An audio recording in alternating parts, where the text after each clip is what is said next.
Hello friends, குவைத்தில் இருந்து ரொம்ப முக்கியமான செய்தி வந்திருக்கு. அது என்னன்னு பார்த்தீங்கன்னா, குவைத்தில் வேலை பார்க்குற வெளிநாட்டு வேலைக்காரர்கள் பற்றிய புதிய திட்டம் உருவாக்கப்பட்டு கொண்டிருக்கிறாங்க. குவைத்தில் அவசியமில்லாத வேலைகள் எல்லாத்தையும் ரத்து செய்ய போகிறாங்க. குவைத்தோட சிவில் சர்வீஸ் கமிஷன் சில திட்டங்கள் சொல்லியிருக்காங்க. அது என்னன்னு பார்ப்போம். குவைத்தில் இல்லாமல் இருந்தாலும் அத்தியாவசியமற்ற வேலையை ரத்து செய்ய போகிறாங்க. தேவையில்லாத அப்புறம் குறைந்த மதிப்புள்ள வேலைகள் இது எல்லாத்தையுமே ரத்து செய்ய போறாங்க. இல்லீகலான ஜாப், அதாவது விதிமுறைகளுக்கு ஒத்து வராத வேலைகளையும் ரத்து செய்ய போறாங்க. இனிமே இது மாதிரியான வேலைகளுக்கு ஒர்க் பெர்மிட் ரெனிவல் கிடையாதுன்னு சொல்லியிருக்காங்க. எதனால குவைத் அரசு இது மாதிரியான வேலையை ரத்து செய்யணும்னு முடிவு பண்ணியிருக்காங்கன்னு பாத்தீங்கன்னா, குவைத்துல வேலை பார்க்குற வெளிநாட்டவர்களோட எண்ணிக்கையை அடுத்த வருஷத்துக்குள்ள குறைக்கணும்னு நினைச்சிருக்காங்க. அதனாலதான் குவைத் அரசு இந்த முயற்சி செய்யறாங்க. வெளிநாட்டில் வேலை பார்க்குற ஒரு நபர் அவருடைய ஒர்க் பெர்மிட்டை ரெனிவல் பண்ண வரும்போது அவங்க செய்கிற வேலை உண்மையாக இருக்கா, இதோட தேவைகள் அதிகமாக இருக்கான்னு பார்ப்பாங்க. இவங்க பார்க்குற ஜாப் ப்ரொஃபஷனலாக இருக்கா, சட்டப்படி இருக்குதான்றதையும் செக் பண்ணுவாங்க. இது எல்லாத்தையுமே குவைத் அரசு செக் பண்ணுவாங்க. செக் பண்ணும்போது இவங்க வேலை நான் எசென்சியல் அப்படின்னு வந்துச்சுன்னா அவங்க ஒர்க் பெர்மிட்டுக்கு ரெனிவல் கிடையாது. அதாவது அவங்களோட ஒர்க் பெர்மிட்டை கவர்மெண்ட் செக் பண்ணும்போது அவங்க பார்க்குற வேலை அத்தியாவசியமற்ற வேலை அப்படின்னு வந்துச்சுன்னா அவங்களுக்கு ஒர்க் பெர்மிட் ரெனிவல் பண்ண மாட்டாங்க. அதோட மட்டும் இல்லாம குவைத்ல இருந்து அவங்கள நாடு கடத்துறதுக்கும் வாய்ப்பு இருக்கு. இந்த ரூல்ஸ் யாருக்கெல்லாம் இல்லைன்னு பாத்தீங்கன்னா, டாக்டர்ஸ், இன்ஜினியர்ஸ், டெக்னீசியன்ஸ், டிரைவர்ஸ், அப்புறம் நர்ஸ், இவங்களுக்கெல்லாம் இந்த ரூல் அப்ளிகபிள் இல்ல. இதெல்லாம் ப்ரொஃபஷனல் ஜாப்ஸ்ன்னு சொல்றாங்க. குவைத்துல இனிமேல் அத்தியாவசியமற்ற வேலைகளுக்கு விசா கூட கிடையாது அப்படின்னு சொல்றாங்க.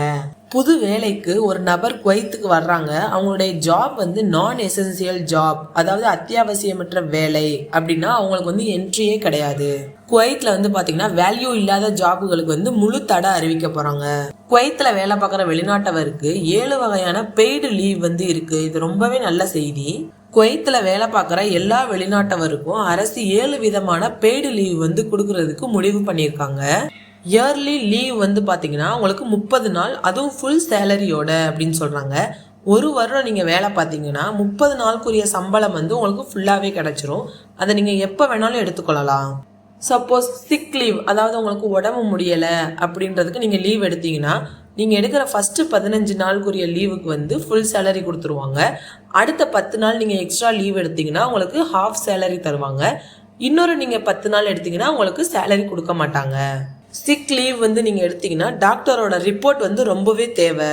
டாக்டரோட ரிப்போர்ட் இருந்தால் தான் உங்களுக்கு பெய்டு லீவில் அமௌண்ட் கிடைக்கும். வெளிநாட்டில் வேலை பார்க்குற பெண் தொழிலாளர்களுக்கு ப்ரெக்னன்சி லீவ் இல்லைன்னா டெலிவரி லீவ் கொடுக்குறாங்க. அது பார்த்தீங்கன்னா உங்களுக்கு 70 நாள் நீங்கள் லீவ் எடுத்துக்கிட்டீங்கன்னா ஃபுல் சேலரி உங்களுக்கு கொடுத்துருவாங்க.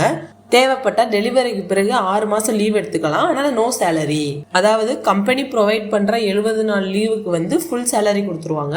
அந்த 70 நாளைக்கு அப்புறம் உங்களுடைய தேவைக்கு நீங்கள் லீவ் எடுத்தீங்கன்னா no salary. Study or exam leave, exam இருக்கும் போதே 15 நாட்கள் லீவ் கிடைக்கும்.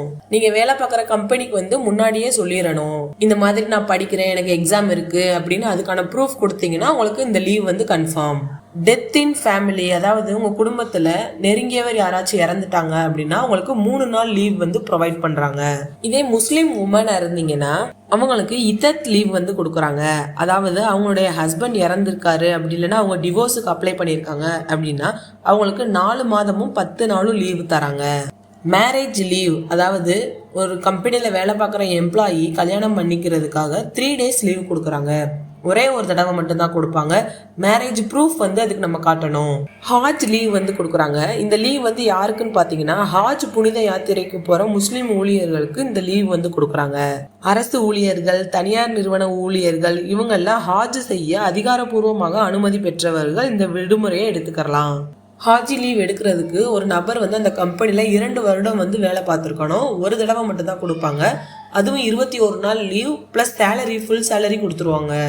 லீவ் எடுக்கிறதுக்கான ஒரு சில ப்ராசஸ் இருக்கு. லீவ் எதுவும் வேணும்னா நம்ம முன்னாடியே அப்ளிகேஷன் கொடுக்கணும். தேவையான டாக்குமெண்ட்ஸ் அட்டாச் பண்ணி கொடுக்கணும். சப்போஸ் மேரேஜ் போறீங்க அப்படின்னா அந்த மேரேஜ் இன்விடேஷனை அட்டாச் பண்ணி கொடுக்கணும். லீவ் அப்ரூவல் அந்த கம்பெனியோட HR டிபார்ட்மெண்ட் தான் ஃபைனல் அப்ரூவல் கொடுப்பாங்க. இந்த நியூஸ் உங்களுக்கு ரொம்பவே யூஸ்ஃபுல்லா இருக்கும்னு நினைக்கிறேன். நம்ம சேனலை சப்ஸ்கிரைப் பண்ணிக்கோங்க. தேங்க்யூ.